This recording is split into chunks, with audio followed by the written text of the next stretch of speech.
Bienvenue dans cette nouvelle édition du QG Week-end. Au sommaire, la 3e édition du Forum international Afrique Développement s'est achevée ce vendredi à Casablanca au Maroc. Un rendez-vous à l'initiative des groupes Attijara Wafa Bank et Maroc Export est destiné à renforcer les opportunités d'investissement en Afrique. Le président sénégalais Macky Sall a entamé une tournée d'une semaine en Casamance.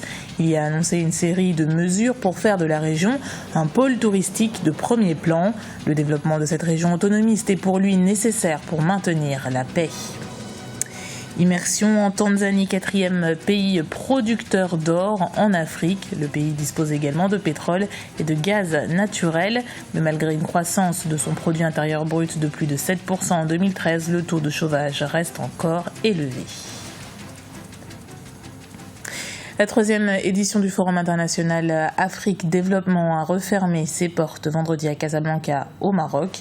Plusieurs centaines d'opérateurs économiques en provenance d'une quinzaine de pays africains étaient présents. C'est la société de transformation industrielle en Côte d'Ivoire, la Sotici, qui a remporté le trophée de la coopération Sud-Sud.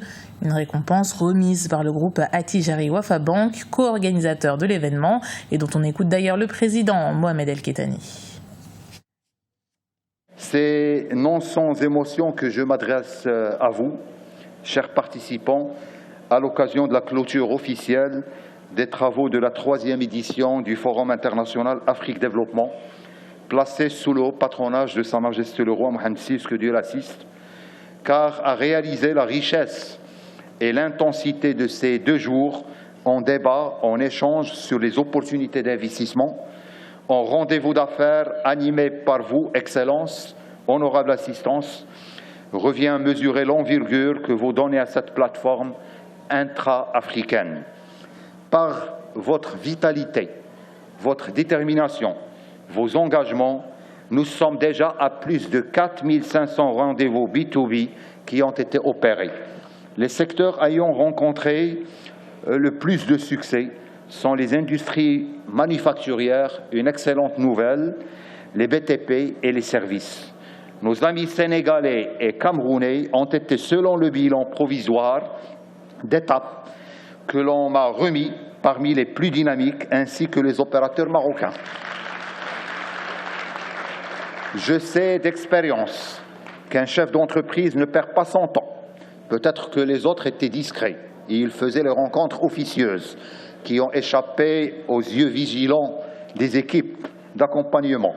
Ces rendez-vous ont, pour la précédente édition du Forum Afrique Développement, permis à plus de 40% des entreprises participantes de développer un courant d'affaires sud-sud, conséquent, constitué majoritairement de la coopération économique en termes de commerce extérieur, mais également d'opérations d'investissement ou de co-investissement ou de transfert d'expertise et de savoir-faire. Autant dire, le bilan partiel des B2B de cette 3e édition augure de carnets de commandes bien fournis et, je l'espère, de mariages durables et fructueux. L'actualité économique, c'est le Sénégal qui veut faire de la région de la Casamance naturelle un pôle touristique. Pour cela, le président de la République, Macky Sall, y a entrepris un périple d'une semaine. Il sait que la paix est la condition sine qua non du développement touristique dans cette région autonomiste. Birama Saonera. Faire de la Casamance un important pôle touristique du Sénégal, c'est l'objectif du président Macky Sall. Au cours de sa tournée économique dans la partie sud du pays, le chef de l'État a pris de nouvelles mesures. Parmi celles-ci, le statut spécial de la Casamance dans le domaine du tourisme pour une période de 10 ans. Un ouf de soulagement pour les promoteurs touristiques, cette disposition permettra aussi de contribuer au développement de la région naturelle de la Casamance. Faire de la Casamance le pôle touristique de référence de notre pays est bien possible. Et pour cela, je proclame ici et maintenant la Casamance zone touristique spéciale d'intérêt national. Dans les prochains jours, je vais faire voter une loi par laquelle tout opérateur touristique qui s'installera dans cette belle région sera exonéré de toute charge fiscale et sociale pendant 10 ans. Le chef de l'État, Macky Sall, a procédé à la réception de 2 bateaux, Agen et Diambogne.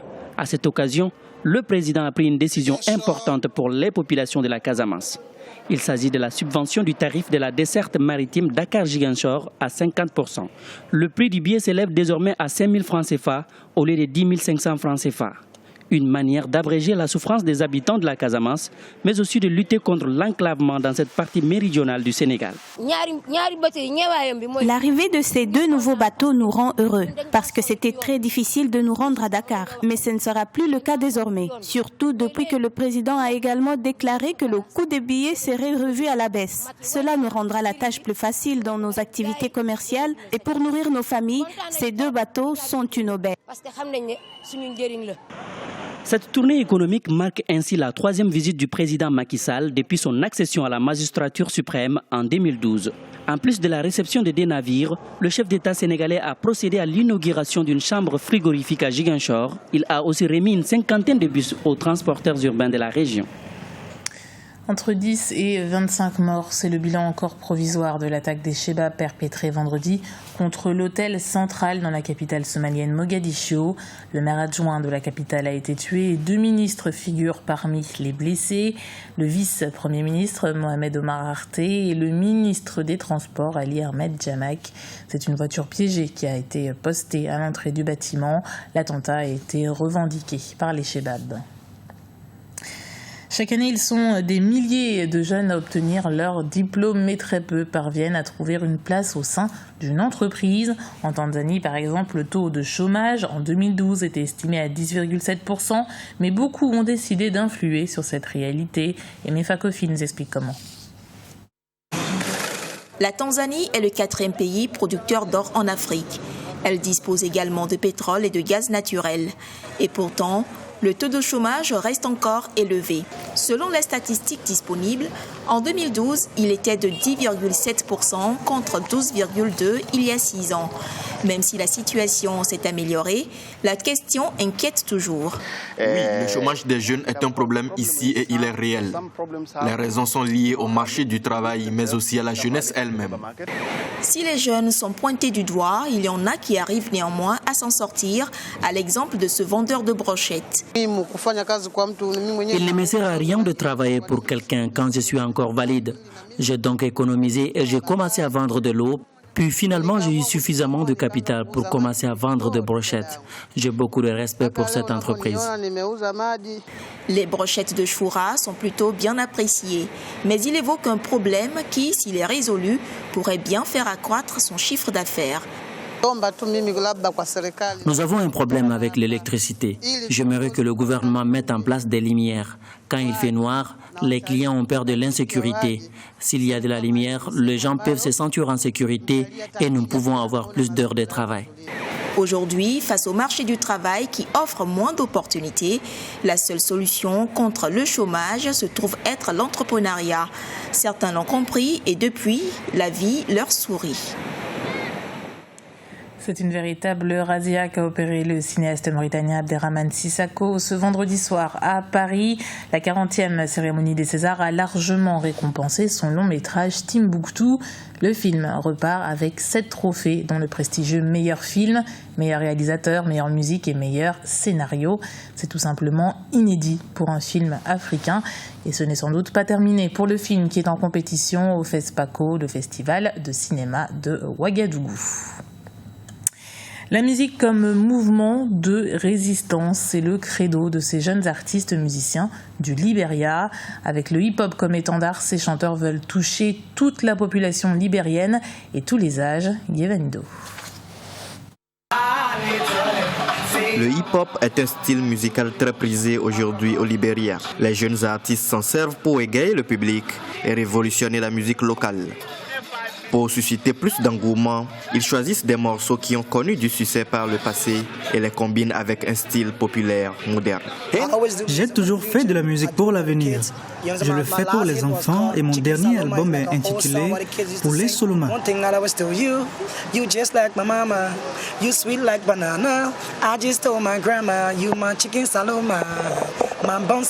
C'est comme une vieille chanson que les enfants ont l'habitude de chanter. Tout le monde la connaît. D'autres messages de sensibilisation de masse sont servis aux consommateurs. Ceci pour permettre à ce peuple qui a récemment connu la guerre civile de retrouver la joie de vivre. Nous avons démarré cette entreprise avec l'intention de soutenir les jeunes artistes libériens. Nous avons dit que nous allons créer une opportunité pour ces jeunes pour qu'ils puissent enregistrer les morceaux qu'ils veulent afin d'émerger.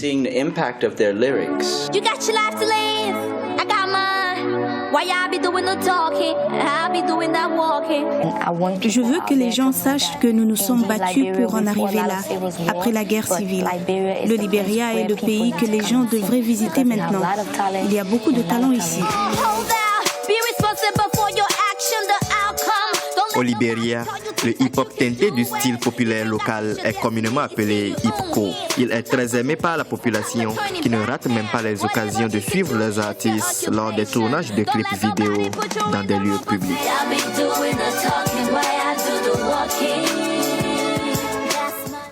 C'était le journal de la rédaction. Merci de l'avoir suivi. Retrouvez dans un instant une nouvelle édition du QG Week-end sur Africa 24.